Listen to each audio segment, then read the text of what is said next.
దెయ్యం లేదనుకున్నారు కానీ నిజంగానే ఉంది సార్. అందుకే చెప్పినప్పుడు వినాలి. ఇప్పటికే చాలా ఆలస్యమైంది, వెళ్ళి పడుకుందాం పద. సార్ నేను మాత్రం ఒంటరిగా పడుకోను సార్, మీ రూమ్ లోనే పడుకుంటాను. ఇందాక దెయ్యాలంటే భయం లేదన్నావుగా? బుద్ధి గడిదినాను సార్. దెయ్యం ఉంది సార్, నేను కూడా మీ రూమ్ లోనే పడుకుంటాను సార్. సరే ఏడు. ఏ నువ్వేంటి చూస్తున్నావు? నువ్వు కూడా వచ్చి పడుకో. నాకు నిద్ర రావటం లేదు. నిద్ర రాకపోయినా వచ్చి పడుకో, లేకపోతే చంద్రముఖి దెయ్యం వస్తుంది. అమ్మో లక లక లక లక లక లక లక లక.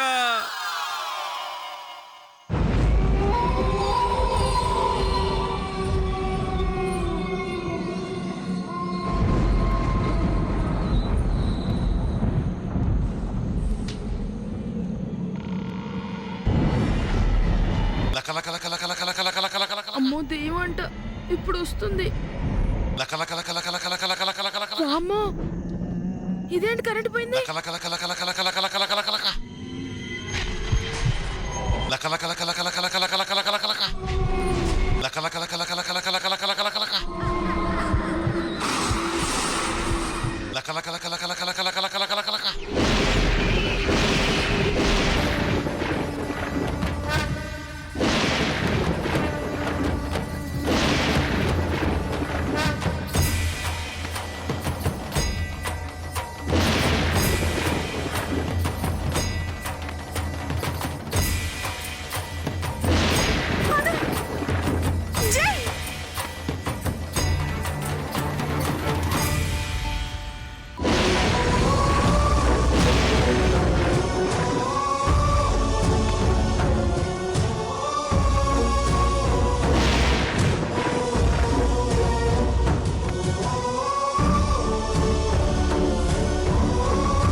మీనాక్షి, ఏంటమ్మా, ఏం జరిగింది? బాబాయ్ పిల్లలిద్దరు వాళ్ళ నాన్న దగ్గర ఉన్నారు.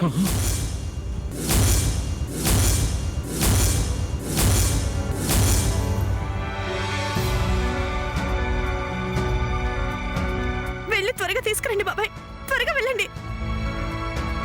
అలా నిలబడి చూస్తారేంటి బాబాయ్? వెళ్ళి నా పిల్లల్ని వెంటనే తీసుకుని వచ్చేయండి. ఏంటమ్మా నువ్వు చెప్పేది? అవును బాబాయ్, ఆయన వచ్చారు, పిల్లలకి మాయ మాటలు చెప్పి తీసుకువెళ్తున్నారు. తీసుకెళ్లొద్దు అని ఎంత బ్రతిమాలినా వినిపించుకోలేదు. ఆయనతో వెళ్ళొద్దని చెప్పినా పిల్లలు వినిపించుకోలేదు. అను జై ఇద్దరు మా నాన్నతోనే ఉంటామని చెప్పి వెళ్ళిపోయారు బాబాయ్. ప్లీజ్ బాబాయ్, తొందరగా వెళ్ళి పిల్లల్ని తీసుకురండి. మీనాక్షి, అది నిజం కాదమ్మా, నీకేదో కలొచ్చినట్టుంది. నిద్రలో ఉలిక్కిపడి లేచి అదే భ్రమలో ఉన్నా. పిల్లలు వెళ్ళింది తండ్రితో కాదు, భద్రాచలం. బాల్ తీసుకురామంటే ఇక్కడే ఆగిపోయావు, వెళ్ళి తీసుకురా, ఆడుకుందాం.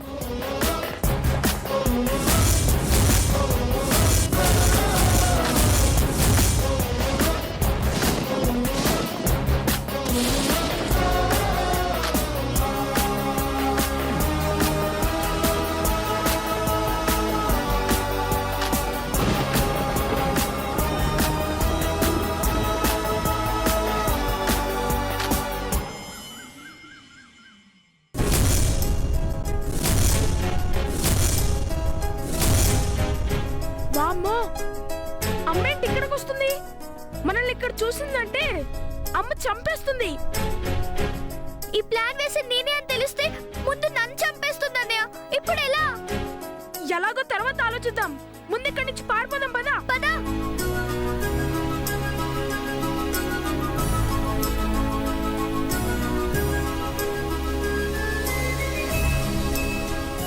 వామ్మో, అమ్మ ఇటే వస్తుంది, మనల్ని చూస్తుందేమో. అను, మనం ఇక్కడే ఉన్నామని టెన్షన్ తో తాతగారు అమ్మకి చెప్పేసే ఉంటారు. గ్యారంటీగా అమ్మ మన కోసమే ఇక్కడికి వచ్చి ఉంటుంది. ఇక మన పని అయిపోయినట్టే అను.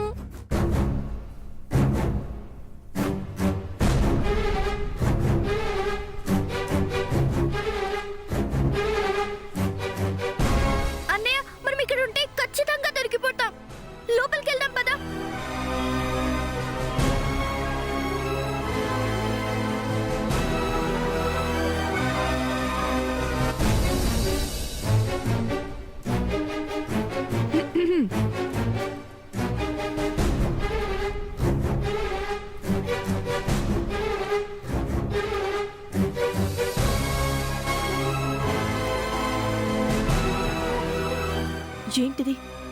రమ్మన్నాడు, వచ్చాను. పలకరించరు, కూర్చోమని చెప్పరు. ఏం మాట్లాడకుండా లోపలికెళ్తే ఏంటి అర్థం? వాము, నాన్న బయటికి వచ్చారంటే అమ్మ మన గురించి కూడా మొదలు పెడుతుంది. ఇప్పుడు ఏం చేద్దాం అన్నయ్య? ఒక పని చేద్దాం. మనమే వెళ్ళి అమ్మ కాళ్ళు పట్టుకుని తెలియకుండా చేశాము, మమ్మల్ని క్షమించమ్మా అని బతిమలాడదాం. వద్దన్నయ్య, నా మాట వినన్నయ్య. ఎంత చెప్పినా ఇదంతా చేసేది నేనేనని అమ్మ నన్ను అంటుంది. ప్లీజ్ అన్నయ్య. చెప్పకపోతే ఇంకా ప్రాబ్లం అవుతుందను. నీకు దండం పెడతానన్నయ్య. ఆ సంగతి తర్వాత చూసుకుందాం. ఇప్పుడు మాత్రం చెప్పొద్దు. కాఫీ తీసుకో.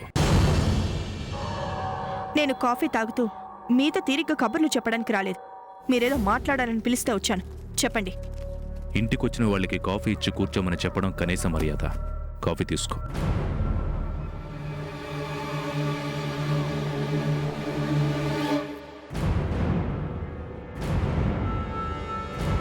ఈ టెన్షన్ నా వల్ల కాదను. అమ్మ మనల్ని పిలిచే లోపే మనమే కనిపెట్టడం మంచిది. లేకపోతే అమ్మకి ఇంకా కోపం ఎక్కువై అది నేను తట్టుకోలేను. చెప్పేస్తాను. కూర్చో.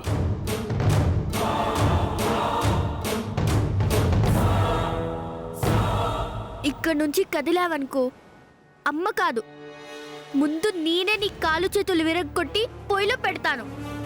కదలకుండా ఉండు.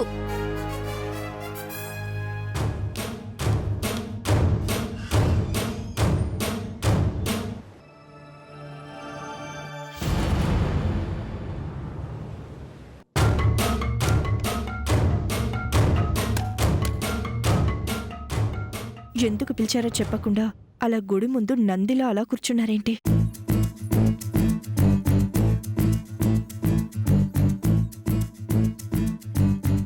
ఎవరైనా మొగుడంటే ప్రేమతో చూస్తారు, కానీ ఈవిడి గారు మాత్రం పగతో చూస్తుంది. ఏంటి ఆ చూపేంటి అంత కోపంగా చూస్తున్నావు?